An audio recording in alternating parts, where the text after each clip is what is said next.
Today's guest is Monica Sklover, Senior Manager at K1. In this episode of People Actually, Monica unpacks what really separates great leaders from everyone else, and it's often not what shows up on paper. Let's get into the conversation. Hello everyone, welcome to this episode of People Actually. Today I have a really special friend, experienced recruiter joining us. I can't wait to hear what she has to say. This is Monica Sklover. Thank you for joining us today, Monica. Thank you for having me. Thrilled to be here. Absolutely. First of all, Monica is a all-time all-star national water polo varsity champion, captain of the team, and she has worked in the intersection of people, executive leadership, and most importantly, hiring. So today we're going to talk a lot about what does executive hiring mean, how did she get into where she is today, and what are some of the best hiring technique and the things that she does on a day-to-day basis. And side note, Monica hired me, yours truly. So we got lots to dig into. So first of all, Monica, beyond sort of the resume and the C-level engagement you've all had, just tell us a little bit how you first got into executive recruiting and what drawing into recruitment as a career. Yeah, absolutely. Well, thank you so much for having me. Congratulations on the launch of this podcast. Thank you. I think as many recruiters might have experienced, I kind of fell into recruiting. This isn't something I feel like many of our universities really promote, and there's a lot of courses. And having been a water polo player my entire life and really growing up playing team sports, so much of it is about how do you build a team. And so when I got recruited by my prior firm, it was really just an opportunity to be kind of at the intersection of relationship building and helping to find talent. And so I didn't really know what I was getting into when I got there, and just really kind of fell into it and really loved it. I think one of the things coming from starting on the agency side is it's a very transactional recruitment cycle. And so that was something that, as I got more experience, I didn't like as much. And so that is actually what ended up leading to the pivot into moving into executive search, is that it's so much more relationship build driven, and you get to know the hiring manager much better, and you're more so building a team. Yeah. What are some of the most memorable moments you've had in either through a conversation you had during an interview process or just someone that you've hired, because your day to day, you're meeting CEOs, CROs, CMOs, what any most memorable moments or just hires you made that you feel like it's impactful to you personally? Well, I mean, you're probably one of the most memorable people I've gotten to hire. And I think it's, and especially any time that when you recruit a CEO, I think especially in my role being at a private equity firm, is you then get the opportunity to work with them on the other side. Yep. And whether it's a CEO or a CRO, and I think that's something that's really special is, you do all this work to help find the right executive at that company, and then you get to work with them to help make sure that they have the right team and are set up for success. I don't know if we're going to edit this out, but I got to give her a hug. So there's so much happening past the pandemic to kind of the world today. Have you noticed anything about just recruitment and the conversations that you're having in the past 3 to 5 years? Is it a lot more about someone's leadership style? How do you build culture, both in a remote environment versus previously in the office? I feel like there's a lot of remote workforces. And so I feel like there's been a lot. I've seen different executives have different preferences there. And so I think that's something that will draw people in or out of an opportunity. And so I feel like I've seen it done both ways. Yeah. Is that true at the executive level too, given that's primarily who you hire? So I'd say there's been time. I feel like there's starting to be some movement. And so I think what's happening is a lot of, especially in the private equity space specifically, most private equity firms, it's a 3 to 5 year investment period. And so when you sign on as an executive, you're usually looking at something in that time frame. And what's happening is a lot of the investment cycles are getting pushed out. And so I'm talking to many executives who are saying, okay, well, if we're now another 2 to 3 years out, I've already been in this for 2 to 3 years, is this the same bet I want to place? Yeah. And so I feel like there's more executives who are willing to have a conversation and kind of weigh their options between do I still want to stay the course here, or am I gonna take a bet on something else? Yeah. I also think that we're at a point where with valuations being so high in 21, 2022, again, you look at that 3 to 5 year range, that's kind of, you're starting to see that cycle out as well. And so people, again, I think are starting to reevaluate, okay, do we think things are going to level off or do I make an event, do I make a bet somewhere else? Yeah. So I think a lot of our audience are either recruiters and HR executives. They're all wondering, what are some of the things that you are passionate about when you're assessing someone, especially at the executive level? What meets the eye versus what's on the resume? So I think passion is actually one of the biggest things, understanding what is that person motivated by? Why? Is it, the prior company that they worked for, like, what brought them there? What did they do? And it's like, is this more of a rinse and repeat, or is this something where they're mission driven, or it's tied to something that's really important? Are they really passionate about the people? Like understanding what really motivates somebody. I think that's one of the things that is really important to me. And because, I think, if you're not passionate about what you're doing, then why are you doing it? Yeah. If some of the listeners that are trying to become an executive or they're an executive, then they're continue to look to elevate their games. Any advice for them? So I think the biggest things is going to be relationships. And I think that spans across all facets of your kind of, professional life cycle, which is the relationships that you build with the people on your team, how you continue to develop, and the followership that you build through those relationships. It's the relationships that you build, externally. And I feel like oftentimes the best opportunities come through the people in your network. It's not from, especially at the executive level, it's not from applying to a position through LinkedIn or your local job board. And so it's, I think, building those relationships and being really proactive about it versus like going to that relationship when you need something. Yeah. And I can think of one recent one that you just helped us with, and it came from a relationship that you kept up with. And so what do you see the executive hiring going from this point on? Are you using AI? Are you seeing an influx of potential more leaders that are available for you to screen through for different opportunities? What are some of the trends or emerging trends that you're seeing? So I think AI is going to become just an absolute critical component of any executive's tool set. And I think for many of us in our roles, it's going to be about how can you continue to adapt and implement these tools into your day-to-day work and be able to minimize the amount of busy work and non-cerebral work that you need to be doing so that you can focus on what really matters. And so when I think about executive recruiting, and similar with other executives, different executive roles within their respective functions, is like, how are you managing different like autonomous agents to do a lot of that busy work for you? How are you leveraging all of these tools and almost like a people manager of like your agents that are doing kind of that, getting rid of that workflow. And then that way you can like free up your time to spend more time doing the problem solving, the strategic thinking, the relationship building.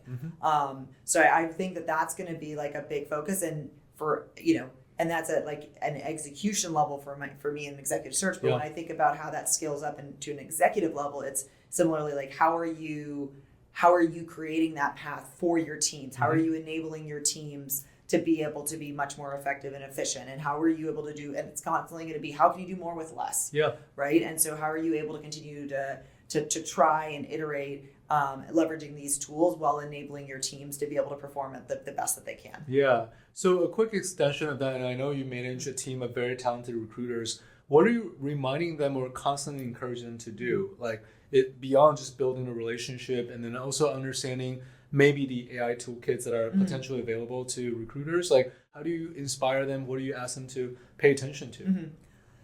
So I tell them to take risk. I think to be to stay ahead of kind of what's coming out, and not to wait for somebody to bring something to them, but to go and try. And I think my team in particular, I think I'm really proud of the recruiters on my team, and they've really taken charge of their own kind of development with these tools, and they're out doing demos on themselves and surfacing different ideas and opportunities for us to implement them to our workflows today. And so I think it's not waiting for somebody to say, hey, go try this out, but really like taking charge of it for themselves. And so I think it's, both on whether it's the AI adoption and assessment side, or whether it's on like your professional development. I think it's just constantly seeing, who inspires you, and then taking the risk to go get the time to spend with them to learn, like, okay, how did they get to where they are, what do you want to learn from them, and I think taking those opportunities. Yeah. Super side note, Monica and her team uses our Jazz HR platform, and then there's a lot of AI capabilities, including interviews, screening companions that we're rolling out, certainly fraudulent, so that's something that we're encouraging a lot of our customers to use as well. Interesting that you say take risks, because I didn't know what Monica was going to say, and that was literally one thing that I said to our executive team too, is that I think if we're not taking risks and everything stays the same and we're not questioning the norm, then we become obsolete. And how do recruiters think about in an AI world? And then we're kind of staying with this sort of the AI topic, is that a lot of our audience, and quite candidly, a lot of our recruiters and TA team had asked us, how do we think about AI potentially replacing our jobs? Because to your point, a part of a recruiter's job is sourcing, is a little bit more manual and repeatable work. And then, so is it about being more efficient with their time? Should recruiters be like worried for their own roles too? So I think we definitely need to continue to evolve within our roles. I think what gives me some reassurance with my role specifically, I think on the executive search side, like the most important part are the relationships that you have. And it's not just about being able to identify a good candidate, but it's actually being able to get in touch with them and then having the relationship and then being able to pair them with the right. You are on tech spaces with all of us. That's right. I do know that. So I think that is one thing that is going to be hard for AI to replace, is that relationship and the human touch. Totally, yeah. But I think and some of this might just be my own prompting, but probably one of my frustrations with a lot of the tools that I would like to see better output from, that gives me some job stability, is the ability to actually find the nuance.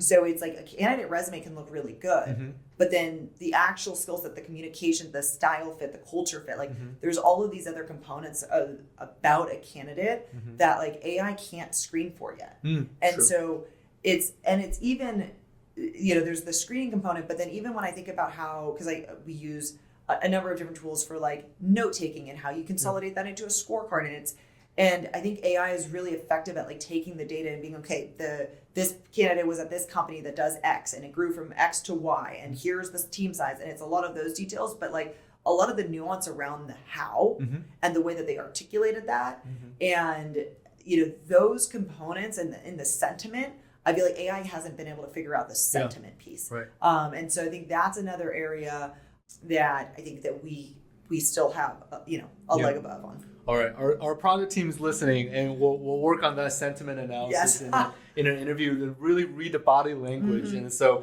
are you sitting at the edge of your seat, or you're like, to identify that intent, right? So that's important. You've met so many executives, and we talked about this earlier. Like passion was one that you always look for, and then are there other qualities that separate the great leaders from the average ones? So I would say a big thing on great leaders is followership. I think it's really like the people that they've been able to hire and build and mentor along the way, and especially, sometimes this comes out even more clearly when you're doing references, where it's like when you're talking to an executive's reference and they're just like, that person doesn't matter where they're at, what stage of their career, they're like, I would work for this person, no questions asked. And it's like, I think when you really build great teams, I think that's one of the most critical superpowers for any executive. Yeah, well said. How do you think of your career? You've been incredibly successful, started at an agency, and now you're arguably being actually sort of in the most sort of at the highest level, because you're like the people that are highly desired. They're executives and leaders of like big businesses. What's next for Monica? Well, I am loving what I'm doing right now. So I am continuing to, I think, really hone my craft in the executive search. It's been a few years, so continuing to extend the relationships and network within this space. I think one of the really exciting things about my role is there's both the executive recruiting component, but then there's also just the strategic networking. How else can I be an extension of my firm to help our portfolio companies, whether it's with strategic partnerships with potential buyers.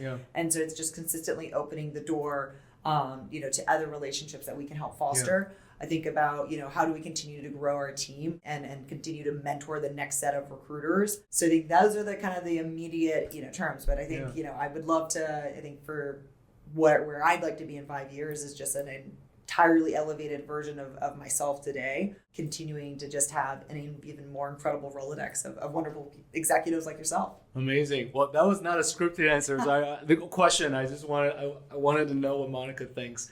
And also, I know you're very, very involved with a lot of, like, whether it's K1 events or just like bringing women executives into like corporate rooms and helping look for board members and executive partners for different firms too. So that's really awesome. Absolutely. I mean, I think K1 does an incredible job of putting events on and bringing especially women executives together. Our Women's Executive Forum has been one of the absolute just like highlights of, I think, my professional career, just having the opportunity to be surrounded by so many incredible women that are there with the same intent to just learn from one another and help each other. And I think that there's just something really, really pure and special about that. Absolutely. I think diversity always brings the best, bring collective knowledge and give us the best output. And all right, we're on to the last portion of our interview. A couple of quick rapid fire, Monica. All right. So what is your favorite question you ask to every candidate? What are your non-negotiables? Oh, that is good. I got like little goosies here and there. What is the one snack you always have to have? Oh, I love the little popcorn that they have in the office. Okay. Coffee or tea? Definitely coffee. I need the caffeine. All right. And then dogs or cats? Dogs. Dogs as well. Cats. All right. Well, Monica, thank you so much for joining us today. Thank you for your kind words. Thank you for your words of advice to our listeners. And can't wait to have you back on. Yes, thank you so much. It's been my pleasure. Good luck with everything. Thank you, everyone, for tuning in today to People Actually, and we'll see you next time. Thank you so much.